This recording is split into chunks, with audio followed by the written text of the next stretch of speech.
मशरिक news के नाज़रीन आदाब। ख़बर यूपी हलचल में यूपी की अहम खबर है। बिजनौर जिला के कस्बा ताजपुर पुलिस चौकी पर मुनक़दा अमन कमेटी की मीटिंग को ख़िताब करते हुए SP city zone Parveen Ranjan ने अजान का एहतराम करते हुए अपने ख़िताब को फ़ौरन रोक दिया और अजान मुकम्मल होने पर शुरू किया और हिंदू मुस्लिम एकता और अजान के दुश्मन लोगों को करारा जवाब भी दिया, जिसकी बिजनौर जिला में सभी इलाके में तारीफ़ हो रही है। जहां सोनू निगम और अहमदाबाद सेंट्रल यूनिवर्सिटी की vice chancellor professor Sangeeta Srivastava को अजान की आवाज़ पर एतराज़ है और उनकी नींद में खलल पड़ता है, ऐसे लोगों के लिए एक ज़िम्मेदार अफसर के ज़रिए अजान का एहतराम करना एक नसीहत और पैगाम है। आपको बता दें कि होली और शब बारात के पेश नज़र बिजनौर ज़िला के कस्बा ताजपुर में अमन कमेटी की मीटिंग मुनक़द की गई, जिसको SP city zone doctor Parveen Ranjan ख़िताब कर रहे थे। अजान का वक्त हुआ और अजान शुरू हुई। अजान की आवाज़ को सुनते ही एसपी सिटी जोन ने अपना ख़िताब रोक दिया और अजान मुकम्मल होने के बाद उन्होंने अपना ख़िताब फिर से शुरू किया। होली के साथ साथ चलिए आगे बढ़ते हैं दूसरी खबरों की तरफ। वो खबर भी बिजनौर से है। बिजनौर में भारतीय किसान यूनियन के लोगों का गुस्सा उस वक्त फूट पड़ा जब भारतीय जनता पार्टी के रियासती सदर स्वतंत्र देव सिंह बिजनौर जिला में हुकूमत की जारी की गई स्कीम का इफ्तिताह करने के लिए पहुंचे तो कसीर तादाद में किसानों ने उनके काफिले को काले झंडे दिखाए।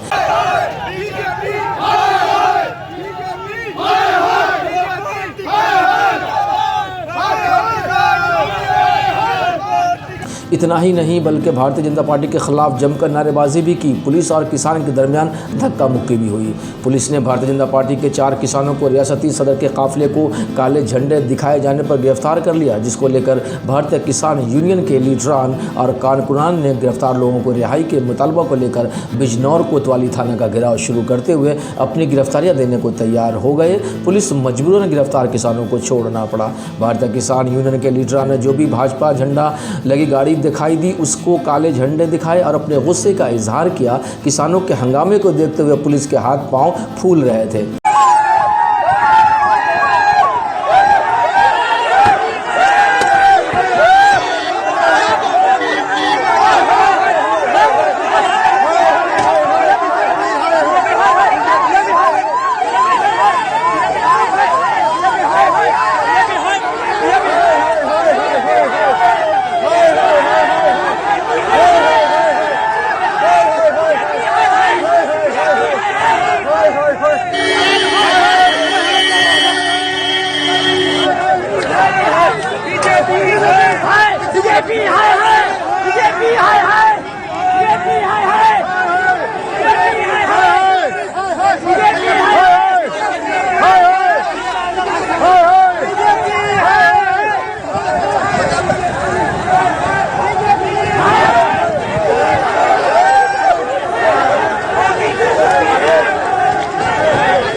चलिए आगे बढ़ते हैं दूसरी खबरों की तरफ। मदरसा इमदादुल उलूम जोगी रामपुरी में मुनक़दा अज़मत सहाबा कॉन्फ्रेंस को ख़िताब करते हुए उलमा इकराम ने सहाबा की सीरत बयान करते हुए उनकी ज़िंदगी से सबक लेने और उनकी तालीमात पर अमर पैरा होकर ज़िंदगी गुजारने, नमाज़ों की पाबंदी के साथ अदा करने, बुज़ुर्गों का एहतराम करने की तलक़ीन की।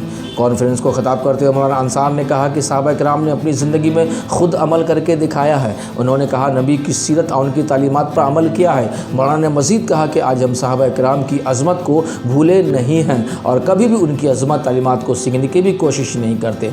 उन्होंने कहा कि सहाबा इकराम ने तमाम कुर्बानियाँ पेश की हैं तब इस अज़मत तक पहुँचे हैं।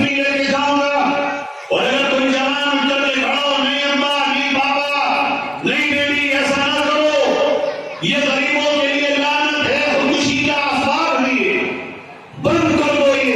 तो महाराज यूं कहते हैं मैंने ज़माने का खाया है तो खिलाऊं कैसे। मौलाना मुफ्ती मोहम्मद शाहिद अमरोहा ने मुल्क के अमन व अमान के लिए दुआ कराई। मौलाना सलीम अहमद की निज़ामत में मुनक़दा कॉन्फ्रेंस का आगाज़ कारी शाकिर की तिलावत कलाम पाक और कारी सद्दाम की नात पाक से हुई। इस मौके पर मदरसा की हिफ्ज़ करने वाले तलबा नवेद अहमद अज़ीम, मोहम्मद रेहान, वज़ीर आला मोहम्मद अनस, सीबल अहमद, मोहम्मद फ़ाज़िल, मोहम्मद अफ़ज़ार की तसबंदी उलमा इकराम ने कराई। अब तक इतना ही। फिर एक नए अपडेट के साथ आपकी खिदमत में हाजिर होंगे।